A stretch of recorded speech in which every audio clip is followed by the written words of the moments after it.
I can't speak today.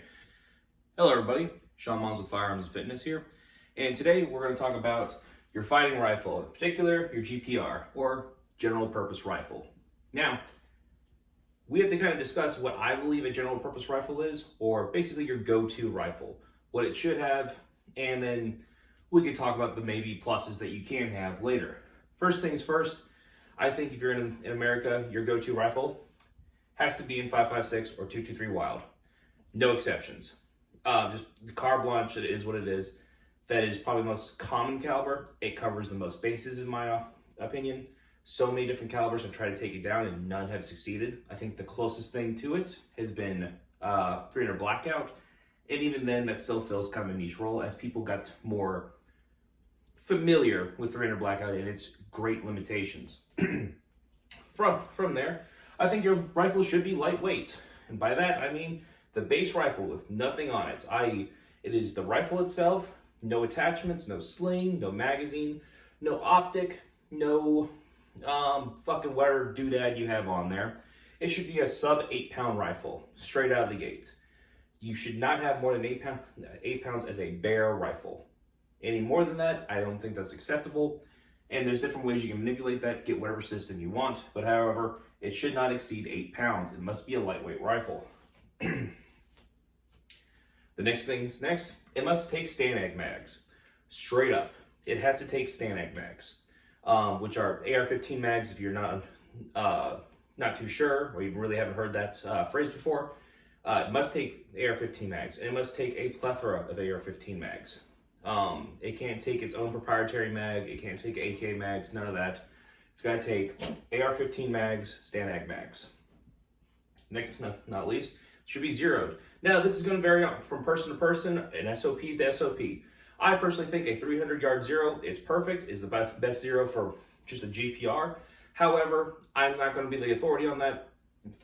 In my experience, though, 300 goes a long way, especially if you don't have any magnification, but we will get into that.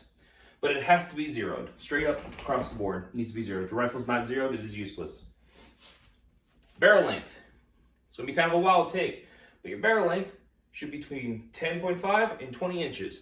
Whatever barrel length in there, that's a lot of different barrel lengths that you can choose from, and that's a good fighting rifle. All right, takes relative care of all your bases. If you're in a more urban area and you feel as though a 10.5 is better for you, cool, get a 10.5. All right. If you have a little longer ranges that you have to worry about, 20-inch might be for you, and everything in between. All right, on your fighting rifle, there should be count them, two sighting systems. This can be a red dot with iron sights. This could be an ACOG with a piggyback. This could be a LVPO with a piggyback.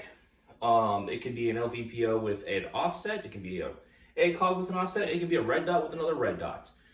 Does not matter as long as there's two sighting systems on there, one for primary and one for backup. All right, there's no exceptions. Straight across the board, must have two sighting systems. I don't care how you achieve that. It could even be a railed laser for all I care.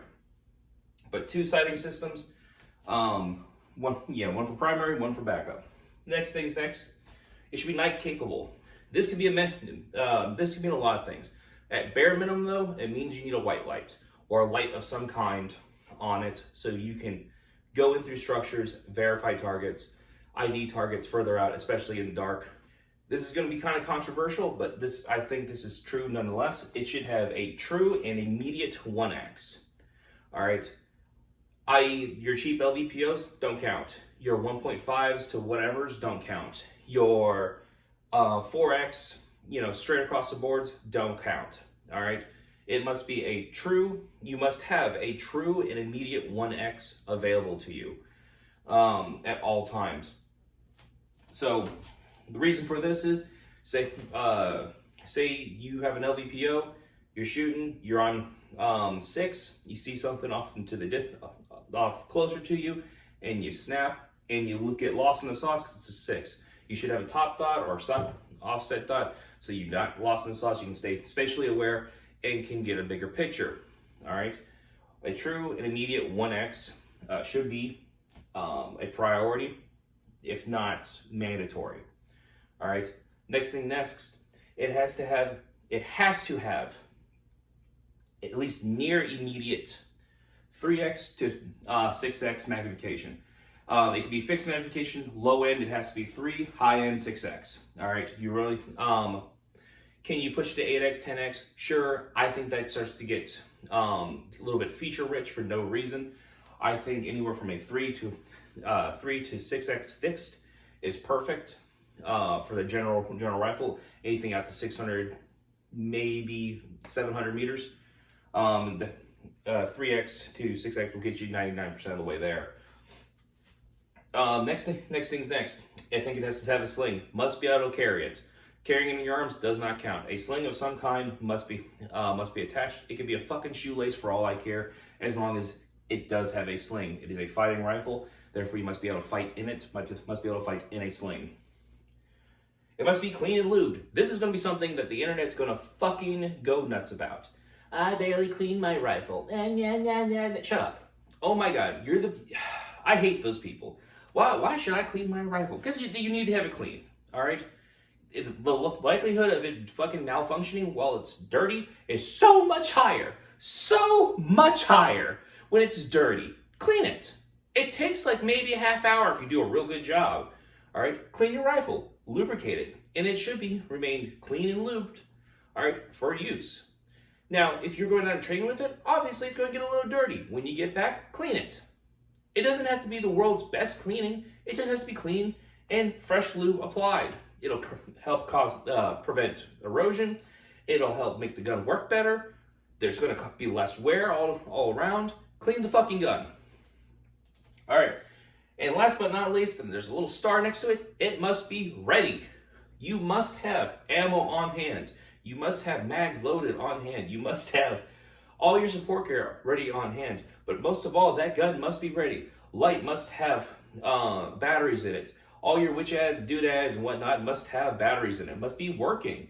All right, must be zeroed. All these things come in. It must be ready because it is a Minuteman philosophy to be ready in a minute. Where do you think they got Minutemen from? I can throw my gear on and be ready in a minute. Maybe 5 if I'm fucking like dragging ass. But this is the atmosphere of what a fighting rifle I think should be. Now, going into things a little more deeply, all right, what can we do to at least get to a GPR?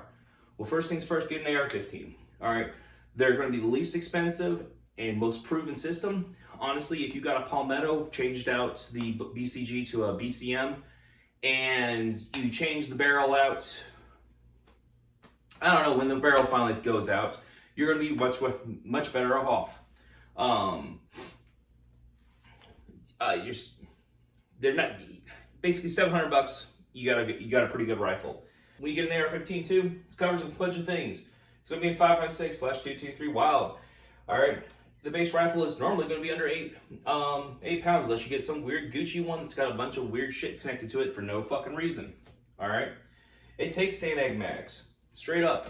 All right.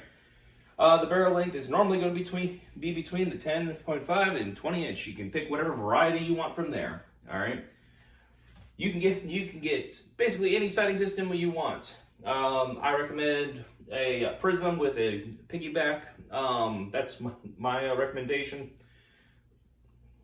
It's worked the best for me so far. I've been able to make the best hits out the distance with a prism / piggyback red dot. You know, as far as nighttime capable, Streamlight has a lot of great options. I know I've been rocking the Tacticon lights for a little bit right now. They seem to be working just fine. There's going to be a review coming up on them later, but I want to do a couple more night shoots with them before I give my final opinions on them. Maybe run them through a class. What else? Surefire. Nobody's gotten fired for buying Surefire before. So, Surefire, I 100% recommend them as well. They have some inexpensive options. I think that it's a GLX2 or GLX4, something like that. Make sure you get the single mode one.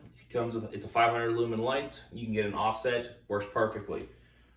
Slings, Amazon specials work great. They truly do. If you don't trust that, T-Rex makes a good sling. Blue Force Gear makes a good sling. Don't know what to tell you. And, you know, keep it clean and lubricated. Use just some motor oil. Done. Clean and lubricated. But this is my basic take on a fighting rifle. These are, especially the GPR, specifically the GPR. These are the things it must have, and the parameters in which it must kind of fight in order to be a GPR to me. You can argue with me about some of these points. I'd like to hear some arguments, but overall, I do believe that this is the basic skeleton of a GPR and for fighting purposes. If you have any other takes, if there's something I missed, please comment down below. Again, this is Sean Mons with Firearms and Fitness. There's no such thing as cheating. There's winning and winning easier. You guys have a good day.